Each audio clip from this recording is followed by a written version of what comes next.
বন্ধুসকল, আমাৰ শাস্ত্ৰত কোৱা হৈছে ক্ষমা কৰাটো মানুহৰ সৰ্বশ্ৰেষ্ঠ গুণ।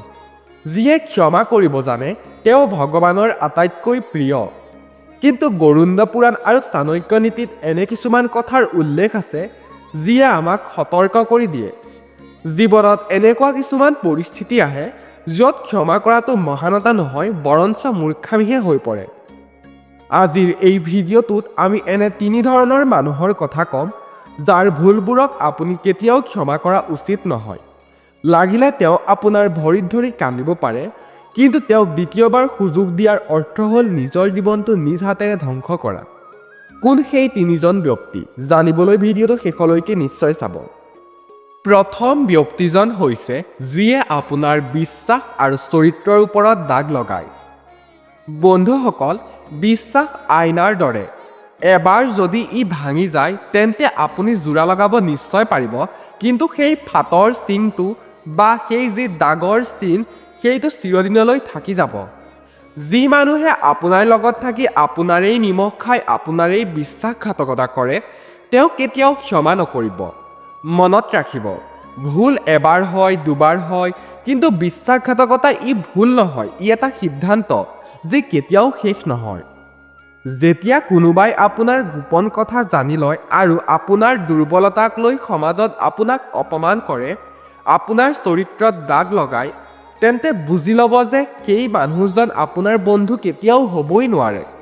সাপে এবাৰ বিষ নাই দিয়া বুলি আপুনি তাক কোলাত ল'ব নেকি? হয়তো নিশ্চয় নলয়। ঠিক তেনেদৰেই বিশ্বাসঘাতক মানুহক ক্ষমা কৰা মানে নিজৰ বিপদ পুনৰ নিজেই নিমন্ত্ৰণ জনোৱা। বন্ধুসকল, দ্বিতীয় ব্যক্তিজন হৈছে যিয়ে আপোনাৰ আত্মসন্মান ধ্বংস কৰে।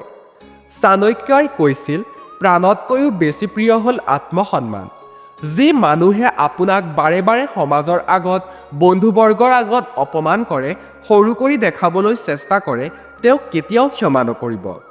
আপুনি ভাবিব পাৰে যে তেওঁক খঙত তেনে কৰিছে বা তেওঁৰ স্বভাৱেই তেনেকুৱা, কিন্তু মনত ৰাখিব বন্ধুসকল, যিয়ে আপোনাক প্ৰকৃততে সন্মান কৰে তেওঁ হাজাৰ খং উঠিলেও আপোনাৰ মৰ্যাদাৰ হানি হোৱা কথা কেতিয়াও নকয়। যি মানুহে আপোনাৰ চকুপানীৰ মূল্য বুজি নাপায়, যি আপোনাৰ আৱেগক লৈ ধেমালি কৰে, তেওঁক ক্ষমা কৰি আপুনি কেৱল তেওঁৰ সাহসহে বঢ়াই আছে। আত্মসন্মানৰ লগত কেতিয়াও আপোচ নকৰিব। যিয়ে আপোনাক মূল্য নিদিয়ে তেওঁৰ পৰা দূৰত্ব বজাই ৰখাই শ্ৰেয়। বন্ধুসকল, তৃতীয় ব্যক্তিজন হৈছে সুবিধাবাদী বা স্বাৰ্থপৰ মানুহ। তৃতীয়তে আহে সেইসকল লোক যিয়ে কেৱল নিজৰ প্ৰয়োজনতহে আপোনাৰ কাষলৈ আহে। এওঁলোক ছাৰ দৰে হয়। যেতিয়া আপোনাৰ জীৱনত পোহৰ থাকে, সুখ থাকে, তেতিয়াহে এওঁলোক আপোনাৰ জীৱনত থাকে। কিন্তু যেতিয়াই আপোনাৰ জীৱনলৈ আন্ধাৰ নামি আহে, দুখৰ সময় আহে, তেতিয়াই এওঁলোক আটাইতকৈ আগত পলাই যায়।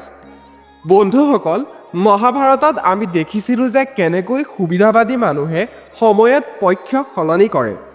এই ধৰণৰ মানুহে কেতিয়াও আপোনাক ভাল পাব নোৱাৰে বা ভাল পোৱা নাই।